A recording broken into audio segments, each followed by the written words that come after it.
ప్రభుత్వం వచ్చినాక ఎట్లా ఉందమ్మా? బాగుంది. గతానికి ఇప్పటికి మార్పు ఉందా? ఉంది కదా. ఇది ఏ ఊరు? వేంపల్లి అంటే ఏ నియోజకవర్గం?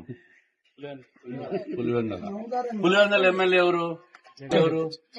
జగన్మోహన్ రెడ్డి. మరి ఆయన నియోజకవర్గంలో అప్పుడు రోడ్లు మొదలు పెట్టాను, పూర్తి చేసినాడా? ఎవరిది బాధ్యత? ఆయనదే కదా. మీకు మీ ఇంట్లో అమ్మా ఎంతమంది పిల్లలకుంటే అంతమంది పిల్లలకు వస్తుంది కదా.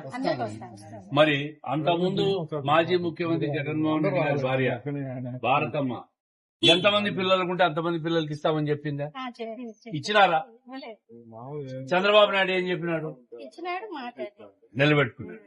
మరి పులివెందుల నియోజకవర్గంలో ఉన్నారు మీరు. మరి మాట నిలబెట్టుకున్న వాళ్ళు ఎవరు, నిలబెట్టుకున్న వాళ్ళు ఎవరో చెప్పాలా? నిలబెట్టుకున్న వాళ్ళు ఎవరు?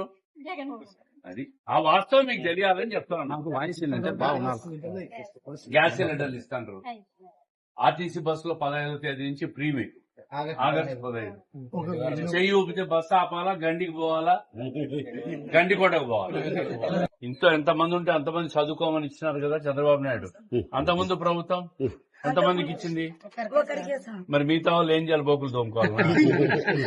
అందుకే పేదవాళ్ళు, డబ్బులు స్తోమత లేని వాళ్ళు చదువుకోకుండా మిగిలిపోకూడదు అని ఆలోచన చేసి చంద్రబాబు నాయుడు గారు ఈరోజు ఇంట్లో ఎంతమంది పిల్లలుంటే అంతమంది పిల్లలు కూడా చదివిస్తున్నాడు. అంతకుముందు మీ మాజీ ముఖ్యమంత్రి భార్య భారతం ఏం చెప్పింది? ఎన్నికలప్పుడు ఎంతమంది ఉంటే అంతమందికి ఇస్తామని చెప్పింది. మరి వాళ్ళు ఇచ్చినారా?